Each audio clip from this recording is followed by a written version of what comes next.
नमस्कार मेरे शेर न्यूज़, स्वागत है आपका अपने यूट्यूब चैनल वीर द्विवेदी एजुकेशन हब पर। उम्मीद करता हूं कि आप बेहतर होंगे, आपका परिवार पूर्ण रूप से खुशहाल होगा। डियर, आज हम बात करेंगे हिंदी के महत्वपूर्ण प्रश्नों की, जिसमें पेडागोजी प्लस ग्रामर से संबंधित प्रश्न होंगे, जो कि आगे आने वाला कोई भी आप भर्ती एग्जाम देंगे जहां हिंदी विषय से संबंधित प्रश्न आते हैं डियर, तो ये वीडियो उसके लिए एक रामबाण साबित होगा। चाहे यूपी टेट हो, सी टेट हो, सुपर टेट हो या यूपी ट्रिपल एससी के थ्रू आयोजित कराए जाने वाला पीईटी एग्जाम हो, उसके लिए भी ये वीडियो बेहद टॉनिक साबित होगा डियर। तो वीडियो पर पहली बार जितने भी लोग आए हैं, चैनल को सब्सक्राइब करें, बेल आइकन को ऑन करें और वीडियो को लाइक और शेयर करना ना भूलें डियर। तो आइए शुरू करते हैं।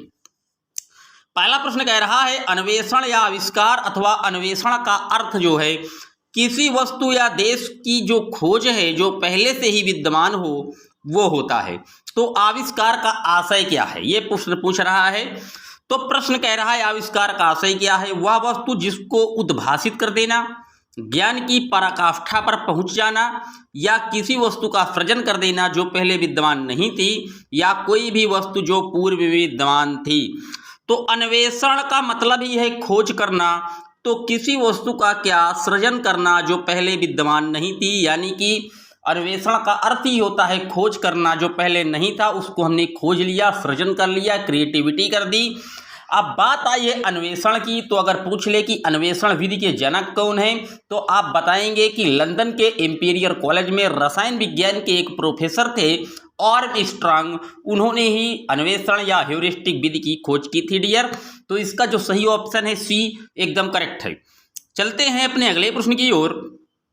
अनुरोध आग्रह अथवा अनुरोध विनय पूर्वक याचना है, तो आग्रह का आशय क्या है? इसकी कदापि उपेक्षा करना, अधिकार भाव से अद्भुत याचना करना, अधिकार भाव से सहृदय याचना करना, या अधिकार भावों को स्वीकार करना। तो पूछ क्या रहा है, विनय पूर्वक याचना को आग्रह का क्या आशय होगा? तो अधिकार भावना से सहृदय याचना करना है डियर। तो सी ऑप्शन एकदम करेक्ट है, इसका भी दूसरे का भी सी ऑप्शन एकदम करेक्ट है डियर। चलते हैं अपने अगले प्रश्न की ओर। अनुपम या अद्वितीय में आशय है जिसकी उपमा किसी अन्य से ना दी जा सके, यानी कि बता रहा है कि अनुपम का जो अर्थ है वो जिसकी उपमा किसी अन्य से ना दी जा सके। तो वहीं अद्वितीय का आशय है। प्रश्न पूछ रहा है कि अद्वितीय का आशय किससे है? पहला और दूसरा एक सदृश्य, पहले के समान दूसरा ना हो, दूसरे के समान पहला, या जिसके समान दूसरा ना हो। तो डियर, जो अद्वितीय होता है उसका अर्थ है जिसके समान कोई दूसरा ना हो, अद्वितीय। टी ऑप्शन एकदम करेक्ट है डियर। चलते हैं अपने अगले प्रश्न की ओर। का की के विभक्ति चिन्ह किस कारक के हैं? संप्रदान, अधिकरण, संबंध या संबोधन। तो आप पढ़ लीजिए।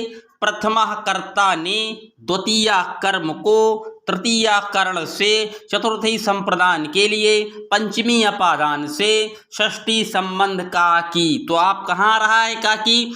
संबंध में आ रहा है डियर। तो सी ऑप्शन मार दीजिए, एकदम करेक्ट है सी। चलते हैं अपने अगले प्रश्न की ओर। अलग होने के अर्थ में किस कारक का प्रयोग किया जाता है? संबंध, संप्रदान कारक, अपादान कारक, संबंध कारक या संबोधन कारक। तो जहां अलगाव की बात आती है डियर, तो वहां अपादाने पंचमी यानी कि अपादान कारक होता है। तो बी ऑप्शन एकदम करेक्ट है डियर। चलते हैं अपने अगले प्रश्न की ओर। बेल से फूल गिरे कौन सा कारक है? तो बेल से फूल क्या हो रहे हैं? गिर रहे हैं, यानी कि अलग हो रहे हैं, और अलग में अपादान होता है। तो डी ऑप्शन एकदम करेक्ट है डियर। चलते हैं अपने अगले प्रश्न की ओर। छात्र कक्षा में निबंध लिखता है, वाक्य में प्रयुक्त कारक कौन सा है? संबंध, संप्रदान, अधिकरण या करण। तो कक्षा में छात्र क्या कर रहा है? निबंध लिख रहा है, और यहाँ में दिख रहा है। तो में पै पर ये अधिकरण तत्पुरुष का जो है भेद है, तो यहाँ अधिकरण कारक होगा। सी ऑप्शन एकदम करेक्ट है डियर। बात करते हैं अपने अगले प्रश्न की। चाकू से काटता है, वाक्य में कौन सा कारक है? मान लीजिए कोई बच्चा है, कोई बालक है, कोई लर्नर है जो सेब को चाकू से काटता है, तो चाकू से काटता है कौन सा कारक होगा?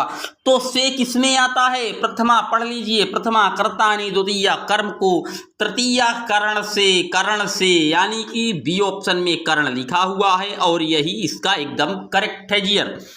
चलते हैं अपने अगले प्रश्न की ओर। वृक्ष से पत्ता गिरता है वाक्य में कौन सा कारक है? तो वृक्ष से पत्ते फिर अलग हो रहे हैं डियर, तो अलगाव में अपादान आता है, सी ऑप्शन एकदम करेक्ट है। आप देखते ही इस प्रश्न को टिक कर देंगे। उम्मीद करता हूं कि आपको वीडियो बिल्कुल शिद्दत से समझ में आ रहा होगा, तो चैनल पर अंत तक बने रहें, वीडियो को बिल्कुल शिद्दत से एक एक पॉइंट को देखते हुए चलें। पहली बार आए हैं तो सब्सक्राइब करें, वीडियो को लाइक और शेयर करना ना भूलें। चलते हैं अपने अगले प्रश्न की ओर। वह का कारण कारक में एक वचन क्या होगा? वह का, उसने, उससे, मैंने या मुझसे। तो वह का एक वचन पूछ रहा है डियर, तो वह उससे होगा या उसने होगा या मैंने होगा या मुझसे होगा? तो वह का अगर एक वचन बनाएंगे डियर तो मुझसे हो जाएगा, डी ऑप्शन एकदम करेक्ट है डियर। मैं का अपादान कारक में बहुवचन क्या होगा? हमारा, हमसे, हम पर या मुझे से। तो डियर मैं का अगर अपादान में बहुवचन बनाएंगे तो होगा हमसे, बी ऑप्शन हो जाएगा एकदम करेक्ट। मैं बालकनी में बैठा था, कौन सा कारक है? बालकनी में अधिकरण में आता है डियर, तो सी ऑप्शन मार दीजिए। देखते ही आप प्रश्नों को समझ गए होंगे। चलते हैं अपने अगले प्रश्न की ओर। एक तो चोरी और दूसरे सीना जोरी का अर्थ क्या है? अपराध करके छिपाना, अपराधी होकर उल्टे अकड़ दिखाना, अपराध करके साफ मुकर जाना या अपराध करके उसे गलत ना मानना। तो एक तो चोरी और दूसरा सीना जोरी यानी कि अपराधी होकर उल्टे अकड़ दिखाना, बी ऑप्शन एकदम करेक्ट है। जैसे उल्टा चोर कोतवाल को डांटे वैसे ही है, एक तो चोरी दूसरे सीना जोरी, बी ऑप्शन। चलते हैं अपने अगले प्रश्न की ओर। माथा फोड़ी करना मुहावरे का अर्थ है माथा फोड़ देना, बहुत ज्यादा समझाना, सिर पचाना या हल्ला मचाना। तो माथा फोड़ी जो करना है वो किसी को बहुत ज्यादा क्या समझाना होता है डियर, बी ऑप्शन एकदम करेक्ट है। बात करते हैं अपने अगले प्रश्न की। 9 2 11 होना मुहावरे का अर्थ है शक्तिशाली होना, छुट्टी दे देना, छूट जाना या भाग जाना। तो 9 2 11 होना यानी कि भाग जाना, जैसे चोर पुलिस को देखकर 9 2 11 हो गई, यानी कि डी ऑप्शन। बात करते हैं अपने अगले प्रश्न की। दूध का दूध, पानी का पानी लोकोक्ति का अर्थ है उचित न्याय, उचित कोशिश, उचित व्यवहार या उचित ढंग। तो दूध का दूध और पानी का पानी यानी कि उचित न्याय, ए ऑप्शन एकदम करेक्ट है। चलते हैं अपने अगले प्रश्न की ओर। आंखें बदलना, स्वार्थी आचरण करना, आक्रमण करना, बहुत प्रसन्न होना या सो जाना। तो जब आंखें बदलती हैं डियर किसी की तो वो स्वार्थी आचरण करने लग जाता है, ए ऑप्शन एकदम करेक्ट है। संप्रदान तत्पुरुष का उदाहरण है। संप्रदान में पहले आप देख लीजिए कौन सी विभक्ति आती है, तो पढ़ लीजिए। प्रथमा कर्तानि, द्वितीया कर्म को, तृतीया करण से, चतुर्थी संप्रदान के लिए। तो राजकुमार यानी कि क्या है? राजा का कुमार। मनमोहन नहीं है डियर, ये मनमोहन होगा, मनमोहन, मन को मोहने वाला, यही सही है डियर संप्रदान के लिए। तो मन को मोहने के लिए, जो मन को मोह ले, यही सही है, इसका बी ऑप्शन एकदम करेक्ट है। बात करते हैं अपने अगले प्रश्न की। राम पुस्तक पढ़ता है, किस प्रकार की क्रिया का प्रयोग हुआ है? तो राम क्या कर रहा है? पुस्तक पढ़ रहा है, यानी कि इसमें क्रिया जो है सकर्मक है, क्योंकि जो राम है वो अपना कार्य कर रहा है, अपना कर्म कर रहा है। कर्म जिसमें मौजूद होता है वो सकर्मक होता है और जिसमें कर्म मौजूद नहीं होता वो अकर्मक होता है डियर, ए ऑप्शन एकदम करेक्ट है। चलते हैं अपने अगले प्रश्न की ओर। नेहा कपड़े धोती है वाक्य में क्रिया है, तो कपड़ा क्या है? नेहा अपना कार्य ही तो कर रही है, कपड़ा धो रही है, तो कर जो इसमें कर्म है वो मौजूद है, तो ये भी क्या है? सकर्मक क्रिया का उदाहरण है, डी ऑप्शन एकदम करेक्ट है। निशांत दौड़ रहा है, तो डियर बता दें ये जो दौड़ना, सोना, रोना, धोना ये सब अकर्मक क्रियाएं हैं। निशांत क्या कर रहा है डियर? दौड़ रहा है, तो इसमें कर्म है डियर, सॉरी दौड़ना क्या है, दौड़ना कर्म ही है। अगर निशांत जो है अपना कार्य ही कर रहा है दौड़कर, तो ये भी सकर्मक क्रिया है। निशांत दौड़ रहा है, सकर्मक है। अगर निशांत सो रहा होता तो सोना जो है अकर्मक में आ जाता डियर। जिस क्रिया का व्यापार तथा फल कर्ता तक ही सीमित रहे वो क्या कहलाता है? तो कर्ता तक ही रहे, मतलब उसमें क्रिया कर्म हो ही ना, तो सीधे बता दीजिए कि साहब वो अकर्मक है। जब उसमें कर्म तक कर कोई लाभ ही नहीं है, कर्म की बात ही नहीं कर रहा, वो कह रहा है कर्ता तक ही सीमित हो क्रिया का व्यापार तथा फल, तो अकर्मक क्रिया होगी डियर। ए ऑप्शन एकदम करेक्ट है। चलते हैं अपने अगले प्रश्न की ओर। जिन वाक्यों में क्रिया का फल कर्ता के अतिरिक्त अन्य किसी पर पड़े, देखिए प्रश्न पूछ लिया ना कि जब कर्ता के अतिरिक्त किसी पर पड़े तो सकर्मक, और जो कर्ता तक ही सीमित रह जाए तो अकर्मक। तो कर्ता के फल के अतिरिक्त यहां लिखा हुआ है तो यह सकर्मक क्रिया युक्त है। ए ऑप्शन एकदम करेक्ट है। वीडियो को बिल्कुल समझते हुए चलिएगा, मैं एक एक बारीक चीज आपको समझाता हुआ चलूंगा डियर। चलते हैं अपने अगले प्रश्न की ओर। शैली ने एक कहानी लिखी, यह वाक्य है सकर्मा का कर्मा का पूर्ण किया या संयुक्त क्रिया। तो शैली कहानी लिख रही है ना डियर, तो वो क्या है, अपना कर्म ही तो कर रही है, सकर्मक है ये। A option. लता सोती है, वाक्य क्या है, अभी आप बता चुका हूं कि सोना रोना धोना, ये सब अकर्मक क्रियाएं हैं, कोई कार्य नहीं कर रही है लता, लता सो रही है डियर, तो ये अकर्मक क्रिया का उदाहरण है। बी ऑप्शन मार दीजिए आंख बंद करके, जहां रोना धोना सोना आ जाए, बी ऑप्शन। मोहिनी ने निबंध लिखा, तो मोहिनी निबंध लिख रही है, इसमें कर्म है तो सकर्मक मार दीजिए, बिल्कुल देखते ही आप चुटकियों में मार देंगे सकर्मक कर्मक। चिड़िया आकाश में उड़ रही है, किस प्रकार की क्रिया है, तो चिड़िया तो हमेशा आकाश में ही उड़ती है, कोई कर्म नहीं कर रही है डियर, तो यानी कि ये क्या है, ये भी अकर्मक क्रिया है। ए ऑप्शन एकदम करेक्ट है।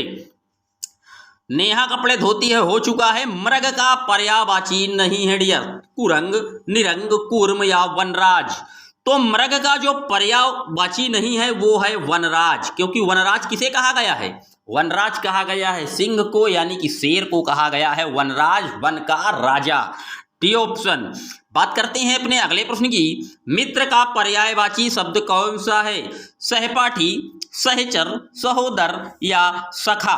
तो मित्र का जो पर्यायवाची होगा डियर वो सखा होगा, डी ऑप्शन। सखा माने मित्र ही होता है डियर। माता का पर्यायवाची नहीं है, जननी, अम्बा, माँ या सहोदर। तो जो माता का पर्यायवाची नहीं है डियर वो सहोदर नहीं है, क्योंकि सहोदर उसे कहा जाता है कि जब एक ही माँ के गर्भ से दो बालक जन्म लेते हैं, यानी कि जब भाई भाई को ही हम सहोदर कहते हैं। डी ऑप्शन एकदम करेक्ट है डियर। बात करते हैं अपने अगले प्रश्न की। मरकट का पर्यायवाची शब्द है पानी, पुत्र, बंदर या मित्र। तो मरकट कहते हैं डियर बंदर को, सी ऑप्शन एकदम करेक्ट है। भुजंग का पर्यायवाची शब्द है केंचुआ, गिरगिट, सर्प या तोता। तो भुजंग हो, पन्नग हो, उरग हो, ये सब सर्प के हैं, सी ऑप्शन सर्प का पर्यायवाची है डियर। भवन का पर्यायवाची शब्द है मंदिर, धाम, महल, घर। तो भवन को हम क्या कहते हैं, भवन को हम घर कहते हैं डियर, डी ऑप्शन। चलते हैं अपने अगले प्रश्न की ओर। फूल का पर्यायवाची शब्द नहीं है सुमन, कुसुम, पुष्प, तनुजा। तो फूल का जो पर्यायवाची शब्द नहीं है डियर वो तनुजा नहीं है। तनुजा किसका है, तो ये पुत्री का पर्यायवाची होता है तनुजा, नोट रखिएगा, डी ऑप्शन। पेड़ का पर्यायवाची शब्द नहीं है वृक्ष, पुष्प, बिटप, तरु। अब यहाँ पेड़ का पूछ रहा है डियर तो पुष्प मार दीजिए, क्योंकि पुष्प जो है वो पेड़ का नहीं बल्कि पुष्प जो है ये पुष्प का ही उदाहरण है। फूल का जो है पर्यायवाची होता है, बी ऑप्शन। पुष्प का पर्यायवाची नहीं है प्रसून, फूल, सुमन, जलद। तो पुष्प प्रसून में भी होता है, फूल माने भी होता है, सुमन माने, लेकिन जलद माने डियर जो है वो बादल होता है, और ये डी ऑप्शन जो बादल का पर्यायवाची है ये पुष्प का नहीं है, इसलिए डी करेक्ट है डियर। पुत्र का पर्यायवाची है सूत, आत्मज, तनुज या उपर्युक्त सभी। तो डियर जो पुत्र का पर्यायवाची है वो यह सुत लिखा हुआ है ऑप्शन ए में, सुत, आत्मज, तनुज, तो ये तीनों ही जो है पुत्र के पर्यायवाची हैं। डी ऑप्शन एकदम करेक्ट है। चलते हैं अपने अगले प्रश्न की ओर। पिसुन शब्द का पर्यायवाची क्या है? पिशाच, चुगलखोर, पिसना या बेईमान। तो पिसुन का अर्थ है डियर चुगलखोर। चुगलखोर हम पिसुन को कहते हैं। जैसे धिक पिसुलम यानी चुगलखोर को क्या धिक्कार है डियर। तो पिसुन शब्द का पर्यायवाची चुगलखोर होता है, बी ऑप्शन। पावक का पर्यायवाची शब्द है जो अलाला पठुता सनिया अंगारा। तो पावक माने आग होता है और हुतासन माने भी आग होता है। तो सी ऑप्शन एकदम करेक्ट है डियर। बात करते हैं अपने अगले प्रश्न की। पवन का पर्यायवाची शब्द नहीं है, वात अनल वायु समीर।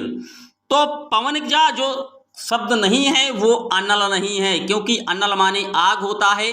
अगर प्रश्न में अनल लिखा होता अनिल तो अनिल माने वायु होता है, अनल माने आग होता है डियर। बी ऑप्शन एकदम करेक्ट है। बात करते हैं अपने अगले प्रश्न की।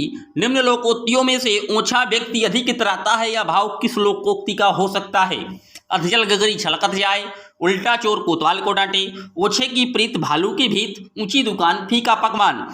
तो ओछा व्यक्ति अधिक इतराता है यानी कि अधजल गगरी छलकत जाए। जो व्यक्ति अल्प ज्ञानी होता है वो अपने ज्ञान की जो सीखी है वो ज्यादा बघारता है डियर। ए ऑप्शन एकदम करेक्ट है। चलते हैं अपने अगले प्रश्न की ओर।